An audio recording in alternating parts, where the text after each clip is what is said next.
വിശേഷം? എല്ലാവർക്കും സുഖമാണെന്ന് വിചാരിക്കുന്നു. പുതിയൊരു വീഡിയോയിലോട്ട് എല്ലാവർക്കും സ്വാഗതം. ഉച്ചയ്ക്കൊരു 2 മണിയൊക്കെ ആയപ്പോൾ നമ്മളെ ഫ്രിഡ്ജ് നന്നാക്കാൻ വേണ്ടി വന്നിട്ടുണ്ട് കേട്ടോ. ഫ്രിഡ്ജിൻ്റെ ഗ്യാസ് ലീക്കായിരുന്നേ, അത് നന്നാക്കാൻ വേണ്ടി വന്നതാണ്. അങ്ങനെ അവർ നന്നാക്കലും കാര്യങ്ങളൊക്കെ പോയി ഞാൻ സിറ്റ് ഔട്ടിൽ ഇങ്ങനെ ഇരിക്കുമ്പോഴാണ് കേട്ടോ യേശു സ്കൂളിട്ട് വരുന്നത്. അങ്ങനെ അവന് ഇനി എന്തെങ്കിലും ചായയൊക്കെ ഉണ്ടാക്കി കൊടുക്കട്ടെ, അപ്പോഴേക്കും അവന് മേലൊക്കെ കേക്ക് ഫ്രഷ് ആവട്ടെ എന്ന് വിചാരിച്ചു കേട്ടോ. അങ്ങനെ ഞാൻ കുറച്ച് ചായ ഉണ്ടാക്കിയെടുത്തിട്ടുണ്ട് കേട്ടോ. അപ്പോൾ കുറച്ച് കട്ടൻ ചായയും കുറച്ച് പാൽ ചായയും കൂടി ആക്കി എടുക്കുന്നത് കേട്ടോ. അങ്ങനെ ചായയും കാര്യങ്ങളൊക്കെ ഒന്ന് റെഡിയാക്കി, പിന്നെ കുറച്ച് ഗ്ലാസ് ഉണ്ടായിരുന്നു കേട്ടോ മോറി എടുത്ത് വെക്കാനുള്ളത്, അത് ഈ ഒരു ടൈമിൽ തന്നെ എടുത്ത് വെച്ച്, പിന്നെ മക്കൾക്കുള്ള ചായയൊക്കെ ഒന്ന് ചൂടാക്കി എടുത്തു കേട്ടോ. അങ്ങനെ അത് കഴിഞ്ഞപ്പം ഇന്ന് വൈകുന്നേരം ചായക്ക് കൂട്ടാൻ സ്പെഷ്യലായിട്ടൊന്നും ഉണ്ടാക്കുന്നില്ല കേട്ടോ. ബിസ്ക്കറ്റ് ഉണ്ടായിരുന്നു, അപ്പോൾ ബിസ്ക്കറ്റും ചായയും മാത്രം കുടിക്കാമല്ലോ എന്ന് വിചാരിച്ചാണേ. പിന്നെ ഞാൻ കുറച്ച് പാൽപ്പൊടി എടുത്തിട്ട് പാൽ ചായയും കൂടി ആക്കിയെടുക്കുന്നുണ്ട് കേട്ടോ. അങ്ങനെ പിന്നെ ചായയും ബിസ്ക്കറ്റും ഒക്കെ കൂട്ടിയിട്ട് വൈകുന്നേരത്തെ ആ ഒരു ചായ കുടിയും കാര്യങ്ങളൊക്കെ തീർക്കട്ടെ എന്ന് വിചാരിച്ചു കേട്ടോ. കുറേ ദിവസമായിട്ട് ഫ്രിഡ്ജ് കേടായിരുന്നു, അതുകൊണ്ട് തന്നെ അതിൻ്റേതായ ബുദ്ധിമുട്ട് നന്നായിട്ടുണ്ട് കേട്ടോ. അപ്പോൾ ഫ്രിഡ്ജും കാര്യങ്ങളൊക്കെ ഒന്ന് ക്ലീൻ ആക്കി എടുക്കണം. ഇപ്പോൾ ഏകദേശം ഫ്രിഡ്ജൊക്കെ നന്നാക്കിയിട്ട് പോയിട്ടുണ്ട് കേട്ടോ. അപ്പോൾ ഞാൻ ഓണാക്കിയിട്ടില്ല. ചായ കുടിയും കാര്യങ്ങളൊക്കെ കഴിഞ്ഞൊന്ന് ഫ്രീ ആയിട്ട് ഫ്രിഡ്ജൊക്കെ ഒന്ന് തേച്ച് വെക്കിയിട്ട് ഒന്ന് വൃത്തിയാക്കി എടുക്കാമെന്ന് വിചാരിച്ചു കേട്ടോ. അപ്പോൾ ഇപ്പം ചായ കുടിയും കാര്യങ്ങളൊക്കെ കഴിഞ്ഞപ്പോൾ ഞാൻ ജസ്റ്റ് ഫ്രിഡ്ജ് ഒന്ന് തുറന്ന് കാണിച്ചു തരാം കേട്ടോ. ഈ ഒരു അവസ്ഥയാണ്. ഒരു 2 ആഴ്ചക്ക് മേലായിട്ട് നമ്മൾ ഫ്രിഡ്ജ് കേടുന്നെടുക്കുകയാണ്. അതുകൊണ്ട് തന്നെ അത്യാവശ്യം നന്നായിട്ട് ഡീപ്പായിട്ട് ക്ലീൻ ചെയ്യേണ്ട അവസ്ഥയാണ് കേട്ടോ. സ്മെല്ലും കാര്യങ്ങളൊക്കെ വന്നിട്ട്, കാരണം നമ്മൾ ഫ്രിഡ്ജ് ഓഫാക്കിയിട്ടത് കൊണ്ട് തന്നെ ഭയങ്കര സ്മെല്ലായിരിക്കുമല്ലോ. അങ്ങനെ ലാസ്റ്റ് ഞാൻ ഫ്രിഡ്ജിൻ്റെ ഉള്ളിലുള്ള ഈ ഒരു ബോക്സും കാര്യങ്ങളൊക്കെ പുറത്തേക്ക് വെച്ചിട്ട് ഒന്ന് കേക്ക് വൃത്തിയാക്കിയിട്ട് ഉണക്കിയെടുക്കണം കേട്ടോ. അപ്പോൾ ഇപ്പം മായയും കാര്യങ്ങളൊക്കെ ആയതുകൊണ്ട് ഉണക്കിയെടുക്കാൻ കുറച്ച് ബുദ്ധിമുട്ടായിരിക്കും. ആദ്യം തന്നെ ഫ്രിഡ്ജിലുള്ള ഇതുപോലത്തെ ഗ്ലാസിൻ്റെ ആ ഒരു സ്റ്റാൻഡും കാര്യങ്ങളൊക്കെ ഉണ്ടല്ലോ, അത് മൊത്തം ഒന്ന് പുറത്തേക്ക് ഇട്ടിട്ട് ലാസ്റ്റ് ഒന്ന് നന്നായിട്ട് തന്നെ ഒന്ന് വാഷ് ചെയ്തെടുക്കുന്നുണ്ട് കേട്ടോ. അപ്പോൾ നമ്മൾ ഓവർ ലിക്വിഡ് എന്താ പറയുക, സോപ്പും പൊടി അങ്ങനെയൊന്നും എടുക്കാറില്ല കേട്ടോ. നമ്മൾ നാരങ്ങ നീരും പിന്നെ ഡിഷ് വാഷും കൂടി ഉപയോഗിച്ചിട്ടാണ് ഇത് ഫുള്ളും നമ്മൾ ക്ലീനാക്കി എടുക്കാറുള്ളത്. അങ്ങനെ ഞാൻ ഇതിൻ്റെ ഉള്ളിലുള്ള സംഭവങ്ങളൊക്കെ ക്ലീനാക്കിയിട്ട് വെള്ളം വാർന്നു പോകാൻ വേണ്ടിയിട്ട് വെച്ചിട്ടുണ്ട് കേട്ടോ. അതിനിടയിൽ ഫ്രിഡ്ജ് മൊത്തത്തിലൊന്ന് തുടച്ചെടുത്തിട്ടുണ്ട്. ഇത് മൊത്തം ഞാനൊന്ന് ക്ലീനാക്കി എടുത്തതാണ് കേട്ടോ. പിന്നെ ലാസ്റ്റ് നല്ല എന്താ പറയുക, നനവില്ലാത്ത ക്ലോത്ത് ഉപയോഗിച്ചിട്ട് നല്ലപോലെ ഒന്ന് തുടച്ചെടുത്തിട്ടുണ്ട് കേട്ടോ. എന്നിട്ടാണ് പിന്നെ ഫ്രിഡ്ജിൽ നമ്മൾ ഓരോ ബോക്സായിട്ട് ഇങ്ങനെ വെച്ച് കൊടുക്കുന്നത് കേട്ടോ. അപ്പോൾ ഞാൻ അധികം ഫ്രിഡ്ജിൻ്റെ ഈ ഒരു ബോക്സിൻ്റെ മുകളിലായിട്ട് വെക്കാനുള്ള ഷീറ്റ് വാങ്ങിയിട്ടുണ്ടായിരുന്നേ.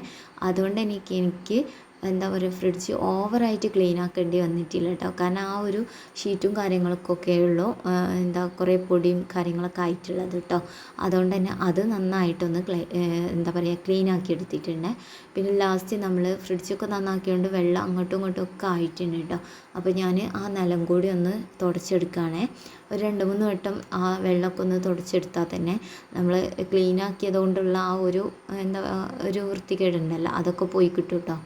പിന്നെ രാത്രിയേക്കുള്ള ഫുഡും കാര്യങ്ങളൊക്കെ റെഡിയാക്കുകയാണേ. അപ്പോൾ ചോറും കാര്യങ്ങളൊക്കെ ഓൾറെഡി ഉണ്ട്. പിന്നെ അതിലേക്ക് എന്തെങ്കിലും ഉപ്പേരി ഉണ്ടാക്കട്ടെ എന്ന് വിചാരിച്ചിട്ട് ഞാൻ കോഴിമുട്ട ഉപ്പേരിയാണ് ഉണ്ടാക്കിയെടുക്കുന്നത്.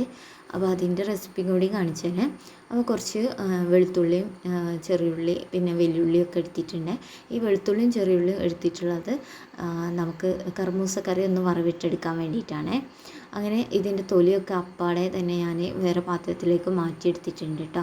ലാസ്റ്റ് ചെറിയുള്ളി ചെറുതായിട്ട് തന്നെ ഒന്ന് കട്ട് ചെയ്തെടുക്കുന്നുണ്ട്. അതുപോലെ വെളുത്തുള്ളിയും കുറച്ച് എടുക്കുന്നുണ്ട് കേട്ടോ. നമുക്ക് കോഴിമുട്ടപ്പേരിയിലേക്ക് കുറച്ച് വെളുത്തുള്ളി ആവശ്യമുണ്ട്, അത് ഞാൻ മാറ്റി വെച്ചിട്ടുണ്ട്.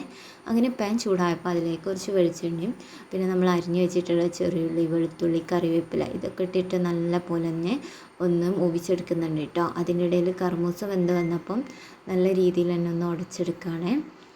ഇനി നമ്മൾ വറവിട്ടത് ഈ കർമൂസയിലേക്ക് ഇട്ടിട്ട് നല്ലപോലെ മിക്സാക്കിയാൽ നമ്മൾ കർമൂസ കറി റെഡി ആവും കേട്ടോ. അത് അപ്പം തന്നെ നല്ലപോലെ മിക്സാക്കിയിട്ട് ഞാൻ അവിടെ അടിച്ച് വെച്ചിട്ടുണ്ട് കേട്ടോ. അത് കഴിഞ്ഞേരം നമുക്ക് കോഴിമുട്ടപ്പേരി ഉണ്ടാക്കാനുള്ള ഉള്ളിയാണ്, അത് ചെറുതായിട്ട് കൊത്തി അരിയണം കേട്ടോ.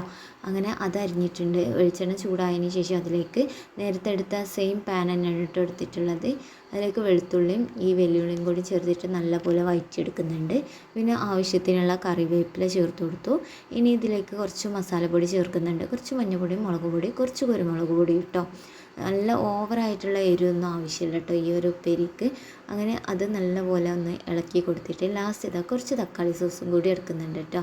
ഇത് മക്കൾക്ക് കൊടുക്കുന്നതുകൊണ്ട് തന്നെ ഒന്ന് സ്പെഷ്യലാക്കാൻ വേണ്ടിയിട്ട് തക്കാളി സോസ് എടുത്തിട്ടുള്ളത് കേട്ടോ. അങ്ങനെ തക്കാളി സോസൊക്കെ ഇട്ടിട്ട് അതിൻ്റെ ആ ഒരു പച്ചമണമൊക്കെ മാറ്റി ഒരു സൈഡിലേക്ക് ഇതാ 2 കോഴിമുട്ട പൊട്ടിച്ച് ഒഴിക്കുന്നുണ്ട് കേട്ടോ. എന്നിട്ട് ഇതുപോലെ ചിക്കി പെറുക്കി എടുക്കുകയാണ് കേട്ടോ. കുറച്ച് നേരം നമ്മളിങ്ങനെ ഇളക്കി കൊടുത്താൽ നമുക്ക് നല്ല അടിപൊളി ടേസ്റ്റി ആയിട്ടുള്ള കോഴിമുട്ടേൻ്റെ ഉപ്പേരി തന്നെ റെഡി ആയി കിട്ടും കേട്ടോ. അങ്ങനെ അതൊന്ന് ജസ്റ്റ് അവിടുന്ന് കുക്കാവാൻ നിൽക്കുന്ന ടൈം കൊണ്ട് കൗണ്ടർ ടോപ്പും കാര്യങ്ങളൊക്കെ ഒന്ന് ക്ലീൻ ആക്കി എടുക്കണം കേട്ടോ. പിന്നെ ഇപ്പോൾ ഫ്രിഡ്ജ് നന്നായതുകൊണ്ട് തന്നെ കുറച്ച് മല്ലിച്ചപ്പും കാര്യങ്ങളൊക്കെ ഉണ്ടായിരുന്നേ, അതൊന്ന് വേറെ പാത്രത്തിലേക്ക് മാറ്റുന്നുണ്ട് കേട്ടോ. എൻ്റെ കയ്യിൽ ടിഷ്യൂ പേപ്പർ ഇല്ലാഞ്ഞിട്ട് ഭയങ്കര ഇടങ്ങേറുണ്ട്. ഇതിന് മുകളിലും അടിയിലായിട്ട് ടിഷ്യൂ പേപ്പർ വെച്ച് കൊടുത്താൽ നമുക്ക് നല്ല ഫ്രഷിൽ തന്നെ കിട്ടും കേട്ടോ ഈ ഒരു മല്ലിച്ചപ്പ്. കുറച്ച് കറിയൊക്കെ കൂടി നമ്മൾ വേറൊരു പാത്രത്തിലേക്ക് മാറ്റി വെക്കുന്നുണ്ട് കേട്ടോ. ഫ്രിഡ്ജില്ലാത്തതുകൊണ്ട് തന്നെ പുറത്ത് വെച്ചിട്ട് ചെറുതായിട്ട് വാടി പോയിട്ടുണ്ട്. അപ്പോൾ ആ ഒരു വാടലും കാര്യങ്ങളൊക്കെ മാറിക്കിട്ടാൻ വേണ്ടിയിട്ട് ഞാൻ ഇതുപോലത്തെ ഒരു കണ്ടെയ്നറിലാക്കിയിട്ട് ഫ്രിഡ്ജിൽ വെക്കുകയാണ് കേട്ടോ. അങ്ങനെ ആകുമ്പോൾ അടിച്ച് വെച്ചിട്ട് നമുക്ക് ആവശ്യത്തിനുള്ള എടുക്കാം. ബാക്കിയുള്ളത് ഞാൻ കവറിൽ തന്നെയാണ് കേട്ടോ കെട്ടി വെക്കുന്നത്. അങ്ങനെ എന്താ ഫ്രിഡ്ജിൽ ഒക്കെ ക്ലീൻ ആക്കി ലാസ്റ്റ് ഓൺ ആക്കിയതിന് ശേഷം നമ്മൾ ഓരോ സാധനങ്ങൾ ഫ്രിഡ്ജിലേക്ക് കയറ്റാൻ തുടങ്ങിയിട്ടുണ്ട് കേട്ടോ. ഇനി ഇതുപോലത്തെ ഒരു കൊട്ടയിലാണ് കേട്ടോ നമ്മൾ തക്കാളിയും കൂടിയും എടുത്ത് ഫ്രിഡ്ജിലേക്ക് വെക്കുന്നത്. അങ്ങനെ തക്കാളി ഞാൻ മുന്നേ ഫ്രിഡ്ജ് ഇല്ലാത്തതുകൊണ്ട് തന്നെ കുറേ കീടൊന്നും ഒഴിയിട്ടുണ്ടായിരുന്നേ. ഇപ്പോൾ ഫ്രിഡ്ജ് നന്നാക്കി എടുത്തുകൊണ്ട് ഒരു സമാധാനം ഉണ്ട് കേട്ടോ. അങ്ങനെ ഇതാ ഈ കൊട്ടയിലേക്ക് തക്കാളി മുഴുവനായിട്ട് ചേർക്കുന്നുണ്ട്. പിന്നെ ഒരു 4-5 പച്ചമുളകും ഉണ്ടായിരുന്നു കേട്ടോ. അതൊക്കെ ഈ ഒരു ടൈമിൽ തന്നെ ഞാനിതാ ഫ്രിഡ്ജിലേക്ക് വെച്ചിട്ടുണ്ട്. അത് കഴിഞ്ഞ് ഫ്രിഡ്ജൊക്കെ ഒന്ന് സെറ്റാക്കി എടുത്തതിന് ശേഷം നമുക്ക് കുറച്ച് പാത്രങ്ങൾ കഴുകി എടുക്കാനുണ്ടായിരുന്നേ, അതും കൂടി ഈ ഒരു ടൈമിൽ ക്ലീൻ ആക്കി എടുക്കുന്നുണ്ട്. പിന്നെ കൗണ്ടർ ടോപ്പും കാര്യങ്ങളൊക്കെ ഒന്ന് വൃത്തിയാക്കാനേ ഉള്ളൂ കേട്ടോ. പിന്നെ രാത്രിയൊക്കെയുള്ള ഫുഡും കാര്യങ്ങളൊക്കെ റെഡി ആയിട്ടുണ്ട്. ഈ ഉണ്ടാക്കിയ ഫുഡിൻ്റെ കുറച്ച് പാത്രങ്ങളൊക്കെ കഴുകി വെക്കാനുണ്ടായിരുന്നു കേട്ടോ. കുറച്ച് മാത്രമേ ഉള്ളൂ. അതുതന്നെ ഞാൻ ഈ ഒരു ടൈമിലാണ് മൊത്തം ഒന്ന് കഴുകി വൃത്തിയാക്കി എടുക്കുന്നത് കേട്ടോ. പിന്നെ ലാസ്റ്റ് നമുക്ക് കൗണ്ടർ ടോപ്പും കാര്യങ്ങളൊക്കെ ഒന്ന് ക്ലീൻ ആക്കി ഇട്ടാൽ തന്നെ ഇന്ന് രാത്രിയത്തെ നമ്മൾ ഏകദേശം പണി തീരും കേട്ടോ. പിന്നെ ഞാൻ മക്കൾക്ക് നേരത്തെ തന്നെയാണ് കേട്ടോ ഫുഡും കാര്യങ്ങളൊക്കെ കൊടുക്കാറുള്ളത്. കാരണം അവർ നേരത്തെ ഉറങ്ങിപ്പോകും കേട്ടോ.